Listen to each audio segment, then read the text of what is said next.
അമേരിക്കയിൽ ഷട്ട്ഡൗൺ 6ാം ദിവസത്തിലേക്ക് ധനപ്രതിസന്ധി തുടരാനാണ് സാധ്യത. അതേസമയം ധന അനുമതി ബില്ലിൽ സെനറ്റിൽ ഇന്ന് വീണ്ടും വോട്ടെടുപ്പ് നടക്കും. അഭിലാഷ് നമുക്കൊപ്പം തുടരുന്നുണ്ട്. അഭിലാഷ്, ഈ ബില്ലിൽ ഇന്ന് വീണ്ടും വോട്ടെടുപ്പ് നടക്കുന്ന സാഹചര്യം, പക്ഷേ അത് പാസ്സാകാനുള്ള സാധ്യത അത്രത്തോളം ഇല്ല എന്നത് തന്നെയല്ലേ വിലയിരുത്തൽ? എന്താണ് സാഹചര്യം?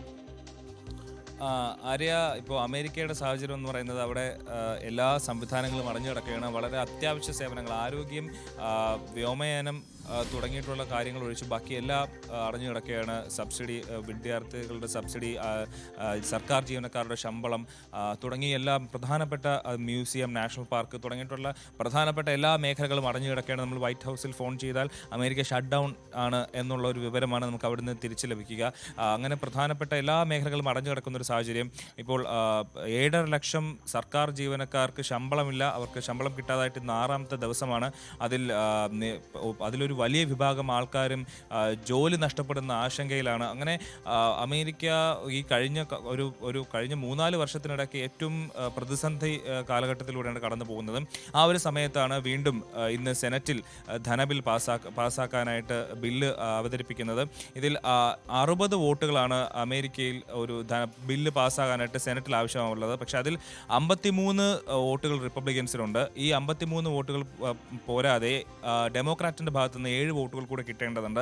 ഈ സാഹചര്യത്തിൽ ഇപ്പോഴത്തെ ധനപ്രതിസന്ധി അവിടെ പരിഹരിക്കാനായിട്ട് ഡെമോക്രാറ്റ്സ് ഇടപെടുമോ, അല്ലെങ്കിൽ ഡെമോക്രാറ്റ്സ് മുന്നോട്ട് വയ്ക്കുന്ന ആവശ്യങ്ങൾ അംഗീകരിക്കാൻ റിപ്പബ്ലിക്കൻസ് തയ്യാറാകുമോ തുടങ്ങിയിട്ടുള്ള കാര്യങ്ങളാണ് ഇന്ന് ഏറ്റവും പ്രധാനപ്പെട്ട കാര്യമെന്ന് പറയുന്നത്.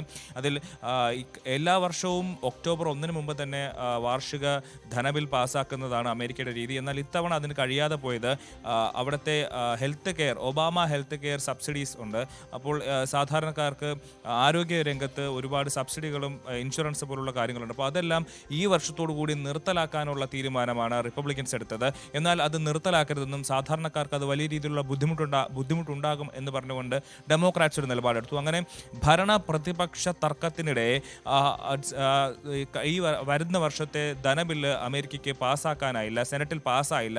തുടർന്നാണ് ഇത്തരത്തിലൊരു ഷട്ട് ഡൗണിലേക്ക് അമേരിക്ക പോയത്.